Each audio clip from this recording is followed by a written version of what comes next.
Hi friends, நான் உங்கள் agri Pandian பேசுகிறேன். நேற்றுலேருந்தே பார்த்தீங்கன்னா நம்ம தமிழக வெற்றி கழகத்தினுடைய தலைவர் விஜய் அவர்கள் பார்த்தீங்கன்னா தன்னுடைய கட்சி கொடியை அறிமுகப்படுத்துறது, கட்சியோட பாடலை அறிமுகப்படுத்துறது, அதாவது அவங்க கொள்கைகள் என்ன அப்படின்றத அந்த கொள்கை பாடலை அறிமுகப்படுத்துறதுன்னு நேற்றெல்லாம் பார்த்தீங்கன்னா பனையூரில் இருக்கக்கூடிய தமிழக வெற்றி கழகத்தோட அந்த கட்சி ஆஃபீஸ் ரொம்பவே பரபரப்பாக இருந்துச்சுன்னே சொல்லலாம். இந்த கொடியை அறிமுகப்படுத்துகிற நிகழ்ச்சியில் நிறைய சுவாரஸ்யமான விஷயங்கள் நடந்தது அப்படின்னு நம்ம சொல்லலாம். அதில் முதல் விஷயம் அப்படின்னு பார்த்தீங்கன்னா, இந்த தமிழக வெற்றி கழகத்தினுடைய செயலாளர் திரு புசி ஆனந்த் அவர்கள் ஒரு விஷயம் மேடையில் சொல்றாரு ஓப்பனா. ஃபர்ஸ்ட் நிகழ்ச்சி ஆரம்பிக்கிறதுக்கு முன்னாலே, தயவு செஞ்சு யாரும் தளபதி விஜய் அவர்கள் வந்த உடனே மேடைக்கு அருகில வராதீங்க. நான் பேரிகார்டு கூட போடல. அது காரணம் என்னன்னா, என்னுடைய வார்த்தைக்கு கட்டுப்பட்டு நீங்க யாரும் மேடைக்கு வரமாட்டீங்க, தளபதி அவர்களை தொட மாட்டீங்க அப்படின்ற நம்பிக்கை எனக்கு இருக்கு.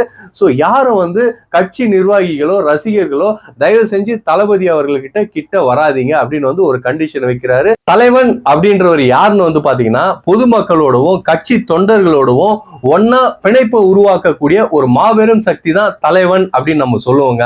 இதுக்கு முன்னால இருந்த அரசியல் தலைவர்களா இருந்தாலும் சரி, சினிமா நடிகர்களா இருந்தாலும் சரி, அது புரட்சி தலைவர் எம்ஜிஆர்ல ஆரம்பிச்சு சூப்பர் ஸ்டார் ரஜினிகாந்த் வரைக்கும், மக்களா இருந்தாலும் சரி, ரசிகர்களா இருந்தாலும் சரி, தொண்டர்களா இருந்தாலும் சரி, எல்லாரையும் கட்டி தழுவி ஆற தழுவக்கூடிய ஒரு மனம் படைத்தவர்கள் தான் பாத்தீங்கன்னா தலைவர்கள் அப்படின்னு நம்ம சொல்லுவோம். சோ நிகழ்ச்சி ஆரம்பிச்ச உடனே செயலாளர் புசி ஆனந்த் அவர்கள் தளபதி விஜய் அவர்களை நோக்கி யாரும் வரக்கூடாது, மேடையில நிக்க கூடாது, கை கொடுக்க கூடாது அப்படின்னு நம்ம சொல்றதெல்லாம் பாத்தீங்கன்னா அந்த கட்சி தொண்டர்களுக்கும் ரசிகர்களுக்கும் மக்களுக்கும் இடையே பாத்தீங்கன்னா ஒரு இடைவெளியை உருவாக்குது அப்படின்னு நம்ம சொல்லலாம். சோ இந்த மாதிரி ஆர்டர் எல்லாம் பாத்தீங்கன்னா சொல்லாமலே இருந்திருக்கலாமோ அப்படின்னு தான் தோணுது இந்த நிகழ்ச்சியை பாக்குறப்போ.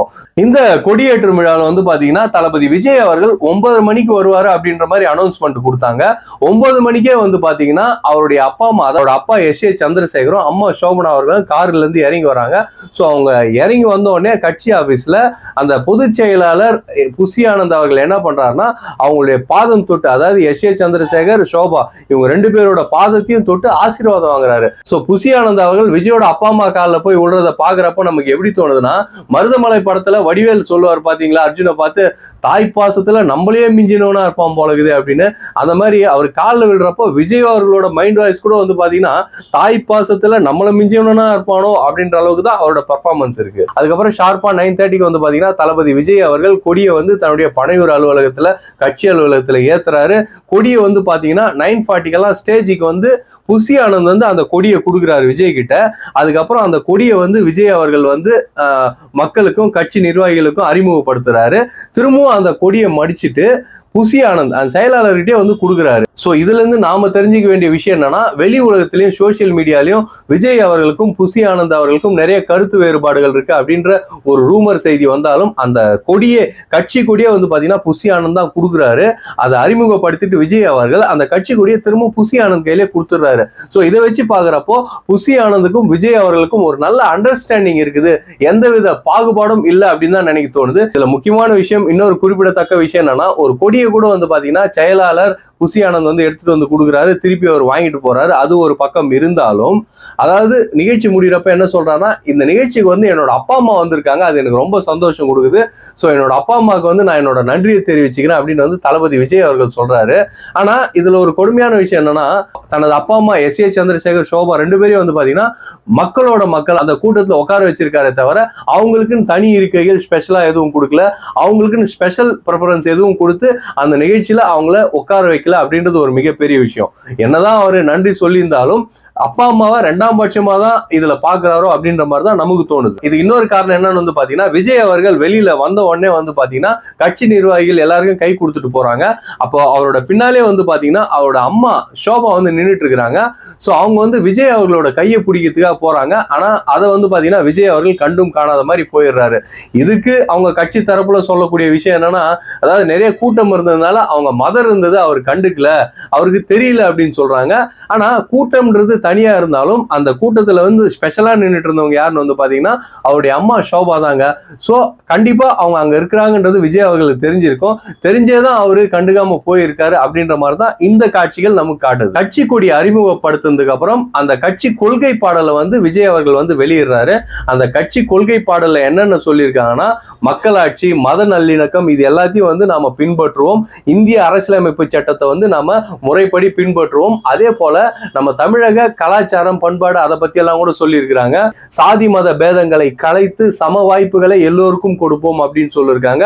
அது மட்டும் இல்லாம மொழிப்போர் தியாகிகளுக்கு நாம வீர வணக்கம் கொடுப்போம், மொழிப்போர் தியாகிகளுக்கு நாம வந்து மரியாதை கொடுப்போம் காலத்துக்கும் அப்படின்ற விஷயத்தையும் சொல்லியிருக்காங்க. இந்த கொள்கை பாடலை ஒளிபரப்புறப்போ புசி ஆனந்த தவிர வேற யாருமே வந்து கண்கலங்கல, யாருமே வந்து பாத்தீங்கன்னா அழல. இவர் மட்டும் வந்து பாத்தீங்கன்னா தேம்பி தேம்பி அழுதுட்டு இருக்கிறாருங்க. சோ இது வந்து பாத்தீங்கன்னா விஜய் அவர்கள் முன்னால ஒரு சிம்பத்தி கிரியேட் பண்றதுக்கா இல்ல மீடியா முன்னால சிம்பத்தி கிரியேட் பண்றதுக்கா அப்படின்ற விஷயம் தெரியல.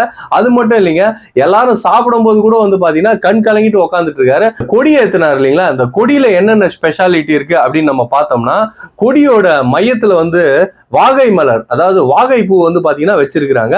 கொடியோட அந்த வாகை மலருக்கு ரெண்டு பக்கமும் வந்து பாத்தீங்கன்னா யானை பிளிரிட்டு இருக்கிற மாதிரி ரெண்டு முன்னங்கால்களையும் தூக்கிட்டு இருக்கு, ரெண்டு பின்னங்கால்களை தரையில வச்சிட்டு இருக்கு. சோ அந்த மாதிரி ஒரு டிசைன் வந்து இந்த கொடியில கொடுத்திருக்காங்க. அதாவது யானை வந்து சாதாரணமா நடக்கிறது அப்படின்றது வேற, அந்த பிளிரிட்டு இருக்குன்றது வந்து எதை குறிக்கும் அப்படின்னு வந்து பாத்தீங்கன்னா போருக்கு தயாரா நிக்குது அப்படின்ற மாதிரி அர்த்தம். இன்னைக்கு வந்து பாத்தீங்கன்னா சென்னை உயர் நீதிமன்றத்துல விஜய் அவர்களோட கட்சி கொடியை எதிர்த்து பகுஜன் சமாஜ் கட்சி மாநில தலைவர் ஆனந்த் அவர்கள் வந்து வழக்கு தொடுத்திருக்காரு. காரணம் என்னன்னா, எங்களுடைய கட்சி கொடி சிம்பல் யானை. சோ இந்த யானை சிம்பல் வந்து பாத்தீங்கன்னா எங்களை தவிர வேற யாருமே பயன்படுத்தலீங்க. இது வந்து பாத்தீங்கன்னா விஜய் அவர்கள் தன்னோட கட்சி கொடியில வந்து யானையை பயன்படுத்தி இருக்குது. எங்களோட கட்சிக்கு வந்து பின்னடைவா இருக்கும். நாளைக்கு நாங்க ஓட்டு கேட்டு போறப்போ, விஜய் அவர்கள் ஓட்டு கேட்டு போறப்போ ஜனங்களுக்கு மத்தியில் வந்து குழப்பம் வந்துடும். பகுஜன் சமாஜ்வாடி கட்சி எது, விஜய் அவர்களோட தமிழக வெற்றி கழகம் எதுன்ற அளவுக்கு கன்ஃபியூஷன் ஆயிடும். சோ அதனால விஜய் அவர்களோட கட்சி கொடியை வந்து தடை பண்ணுங்க.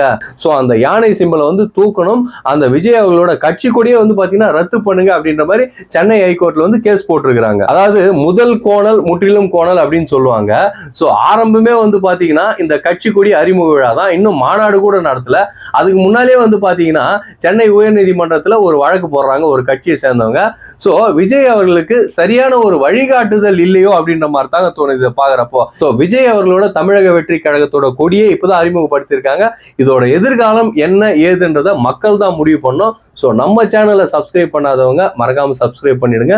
நன்றி நன்றி நன்றி.